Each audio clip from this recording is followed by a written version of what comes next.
Good afternoon, everybody. Welcome to Talking Real Estate with James Real Estate Team here, Berkshire Hathaway Home Services Ambassador Real Estate Company. My name is Mark Wehner, the second team leader of Champions Real Estate Team here, and joining me today is Russ Williams with Williams Mortgage. Um, Zoom just did an update, so it didn't tell me I was actually live, so that's why we're sitting here. A little delay on us, but anyways, yeah, we jump on here every Wednesday, give a rundown what's going on in the real estate market over the last 7 days. We like to give you a quick tip. So my quick tip today is a personal experience that I had yesterday. So I'm like, oh, what am I going to talk about today?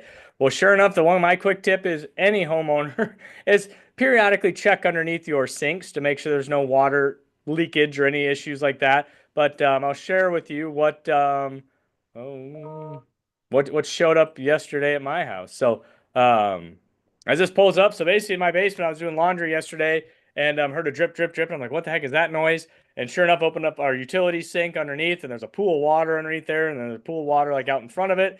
And I have no idea what has happened. The plumber's supposed to come today, but this is basically in our basement here. As you see, basically it came down. Our sink is just above here in the corner, and basically it started running down the sill plate.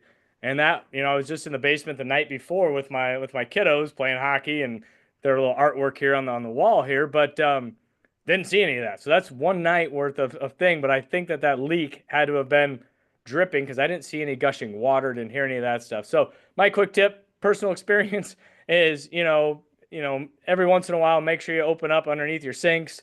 Shine a flashlight in there, make sure it doesn't glisten back at you as a pool of water, any drips like that on there. So just your normal home ownership stuff. It's just that that's the joys of home ownership is you got these type of things that come up on you. But so just make sure you're checking underneath your sinks. That the out of sight, out of mind. Don't think anything's going on until sure enough things like this kind of happen. So maybe every month, once a month, maybe you have it that you just run around check underneath the sinks and hopefully alleviate. Luckily, obviously our basement is unfinished. So that'll all dry out. There's no big issues or anything like that. So but yeah, so that's my kind of fun experience of yesterday. So, but yeah, so make sure you check on any of these things. Obviously it's starting to get colder. We're getting a little more 30-degree temperatures. Freezing your hose bib, so make sure your hoses are disconnected. Obviously sprinkler systems, all that kind of stuff as we go in these fall months, winter months. Make sure you get those things disconnected, and the irrigation and your backflow preventer on the sprinkler system's all taken care of there. So, but yeah, so let's jump in and see what's going on in the real estate market. Excuse me, kind of battling a cold here, but see what the real estate market's done over the last 7 days. Pull up the right one here. Nope, gosh, I think he's popping up on me here. Zoom did a whole update. Now it's all just throwing a wrench in my world here. So, anyways, over the last 7 days, 505 new listings went live, 329 contracts written in the last 7 days. So homes went pending. And then 480 happy new homeowners. So that number jumped up. That was like a 320 number. But obviously, in the last 7 days, we had the end of the month. So typically those, people try to close at the end of the month, get some of that prepaid insurance, or not insurance, the interest in there is closing at the end of the month there. So, but yeah, so we're still seeing some activity. Talking to other agents here, I've been teaching real estate continuing education classes. Obviously, as agents know, your license renews, every 2 years, and it's the end of November. You got to get all your CE hours done. So I've been seeing a ton of different agents coming into class today. I'm actually teaching a class here at 1 o'clock. So, but talking to agents, what they're seeing, the houses that, it's a value type market. Those buyers want to see value in those homes, so, some of the sellers think, well, we're going to price it way up here because the market's high. Those buyers want to see a value of where your house is at. So, and buyers, if you're priced correctly, they will push that market up. Like I said last week, the listing that we just had recently that, we had, six showings on it and 4 offers. So there was a value there that my clients, the sellers, position their house, make sure it was ready to rock and roll to get out there. And those buyers saw that value and they wrote offers on it. And then there's other houses that are in that same neighborhood that have been on the market for, almost over 30 days now. And I've been seeing emails from those agents, hey, motivated seller, bring us an offer, bring us an offer. And they still haven't adjusted their price. Well, those buyers that have probably looked at our house have looked at their house, didn't necessarily maybe see that value in that price. And so hence that homes are still sitting on the market. So from a buyer's perspective, you can still, if you're looking for that value, you can see some of those maybe get, below a little listing price if those sellers aren't pricing their houses, to show value to you as the buyer. And as sellers, like I said, for us here at Champions Real Estate Team, when we meet with an agent or meet with a seller, we want to position your house that's going to maximize, that the eyeballs on it, to maximize the value, and ultimately to net you the most amount. But you got, especially in this marketplace, we don't want to be chasing the market. You know, do you want to be the bridesmaid or you want to be the bride? You want to compete in the competition or just participate? Those are terminologies that, phrases I use with my clients all the time. Yes, we can participate in the market. Yeah, I'm happy to throw a sign in the yard, but now we're just participating in it. Or do we actually want to put a sign in the yard, attract buyers, and get that home sold for you, for the most amount that we can, attracting those buyers in that regard. So let's look at the 30,000 foot view here of the data. So I know some people are data driven in all that regard. So let's look at here. So we had just under 3,700 homes, 3,682 in the Omaha and Lincoln MLS. So it's kind of mostly eastern, Nebraska on that side, around the Omaha Lincoln area. Douglas Sarpy County at 2,183, and then we got, I forgot to put a comma in there on the 1,000 side. So 1,159 existing homes in the Douglas Sarpy County area, and then just over 1,000 homes on the new construction side in the Douglas Sarpy County. Our inventory ticked up a little bit. I think last month or last week it was like 3.2. We're at 3.7. So we're, like we said, we're seeing more of those houses come on the market. 500 houses versus 329, 320 or so going off the market. Back in the summer, in the spring months, it was kind of a 1-for-1. So these numbers here on the screen that you see weren't ticking up as much. They're kind of saying flatlined.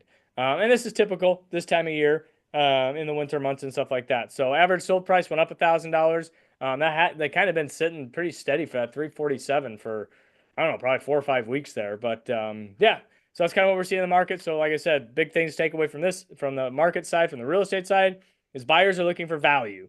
And the buyers that are in this market are your serious buyers.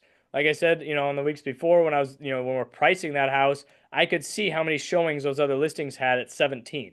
And we pulled, about 10 showings. I think it was 6 to 10 showings on that house. So, those that you're not getting 30, 40, 50 showings on a house at this time, but those buyers that are out there are serious and they're ready to rock and roll. So you got to have the house positioned, because if those 10 people come and look at the house, one of the next 10 people are going to come look at it in another month when other new buyers enter that market. And what is that going to cost you as a seller, that extra month on the market? Is that going to be lowering your purchase price? Are you making an extra house payment? All those things add up. The cost of money, time cost of money, and that aspect of it. So those are all things that we touch on from a real estate standpoint when we sit down and kind of go over where do we want to price your house. And like I said, my goal is to coach and train you and educate you on the best thing that we can do to position you from a seller, and ultimately as a buyer side, same thing, doing the coaching, doing the educating, so you have that information to make the best decision for you guys. So let's jump in here with Russ and talk about what's going on the mortgage side. So hopefully we got a little bit of the uncertainty figured out after last night. Obviously we had the election and all that good stuff. But there's obviously going to be volatility and stuff going both sides of it. But at least now, maybe some of those people are waiting for that election, to see who's going to get in the office, good, bad, or indifferent. That life goes on, especially in the housing market and stuff like that. So I guess, Russ, what are you kind of seeing on the mortgage side? We are smack dab in the middle of a period of instability and volatility. Last week, we had the Federal Reserve Bank's favorite measurement of inflation called personal consumption expenditures that came out. And then the very next day, we had the non-farm payroll report, commonly called the jobs report. Both of those are major market movers as far as mortgage rates go. However, even though that happened last week, the markets really were sitting on their hands waiting for the election to be completed. I believe the election may be completed here. And so what we've seen today is the markets have actually jumped all over the place. I haven't looked, Mark, here for a little bit, but I know to start the day, the stock market had moved 1,000 in one direction or the other, and bonds had also moved very aggressively. All that to say that investors are now starting to move past the election and make decisions again based upon data. Having said that, the Federal Reserve Bank is meeting today and tomorrow. Actually, yeah, tomorrow they're going to release their policy decision for, are they going to drop rates again? We know that they dropped rates September 18th by 0.5%. Keep in mind those rate drops that the Fed is directly involved in are for short-term lending, things like credit cards, student loans, and auto loans. Mortgages are tied to long-term rates. And even though the Fed dropped by 0.5 point a month and a half ago, we saw mortgage rates rise from that time until now. The Fed's expected to drop another 0.25% tomorrow. That's what the forecast and projections are. But probably more important is than what they do is going to be what they say after the meetings and the Fed press conference. Now, we're not going to find out in tomorrow's meeting where their forecasting rates are going to go. They only do that every other meeting, so we'll have to wait until December to get that. But having said that, we've moved past a couple of points of volatility here. We still have one more yet this week. Um, for those of you that are thinking about buying a house, just keep in mind it's quite likely we could see rates come down, assuming we don't get into a spending spree. But while you're waiting, so are other people. So I'd encourage you, with the inventory as nice as it is right now, get out there because you may be able to have Mark and his team, in some cases, have negotiate with the seller to help you get some seller costs paid, or maybe to buy down the rate, whether temporarily or permanently. So I encourage you to get out there and not wait until spring, because if we do see lower rates in the spring, there's a lot of pent-up demand out there, and inventory could get hit again. Yeah, and I agree with that statement there too. There is that lot of pent up because I've got text messages and I delivered all my pumpkins and my clients and stuff and people reaching out. Hey, we're thinking about buying a house, thinking about selling our house, da da da da. And like I said, I'm like, well, if you're considering it, not that I'm trying to sell a house by the end of the year, but it's like you said, get in now when there's less. If the timing is right for you, and that's the most important thing. If it's right for you to do something today or next week, then let's consider it. And here's your pros, here's your cons of waiting, and all that kind of fun stuff. And so that's the stuff I like to talk to my clients about. I'm meeting with a client next week, that we touched base the last month, and hey, let's get together, let's get a game plan, whether let's do something now, let's do something in the spring, let's do something in the summer. But that way they can sit down, they can go, okay, here's where we're at. Houses we're looking to buy are here, the house we want to sell is here. Okay, what are those numbers telling us? And does it make sense? Historically, selling a house in the fall, you're probably not going to maximize your sale price, as you would if you put that home on the market when there's more buyers in the pool, in the spring, summer market. But when you're that buyer in that buyer pool in the spring and summer, that next house could be substantially more than what you could potentially get it here in the fall, winter months. And what do those numbers offset? Do they make sense? And that's kind of what we sit down and talk about, because, with myself doing this day in and day out, I keep a pulse on what's going on, and just trying to educate my clients, and that's why I think it's fun. Like I said, I coach hockey for 15 years, coach those players, and now I'm not doing that as much anymore with kiddos and stuff, and priorities change. Now, I've always been coaching my real estate clients, but it's fun because it's the same thing. It's, hey, does it make sense for you? Let's design a play, get a playbook, and each person's playbook's a little bit different, and that's the fun part about this game or job, essentially. And it's not really a job if it's something you love doing, and helping those people, acquire that. The other thing I was going to say is this time I've seen a lot of, just on my emails that I get just listed and all these things, is there's a lot of investment properties and investment opportunities that, real estate investors that are getting out of the game for whatever reason, tax purposes, or, they don't need them anymore. We start seeing a lot of those type of properties coming on the market now, in October, November, December, because they got to get them sold by the end of the year. And there's some opportunity there that if you're thinking about that real estate investing side of it, give me a holler. Let's sit down. It doesn't make sense. If it doesn't, great. If it does, then let's go look at some of these houses that some of these things are coming up, because I'm seeing them sit on the market, a little bit longer, because maybe those investors don't want to go back in there and, spruce it all up for that next person and do this and that. So they're willing to sell it a little bit less than, at the top of the market. And they just, hey, look, I've, they've had a great experience with it or whatever, and they've had it for a lot of years, and it's time for the next person, the next investor to take over, and then you can go in there. And when you go in there and you make those improvements, those are potential write-offs as well, because you're improving that property. So those are things that you can look at, that if you need tax write-offs, potentially in this by the end of the year for other, other purposes and stuff. But I encourage you, if on that side of it, the taxes, talk with your CPA.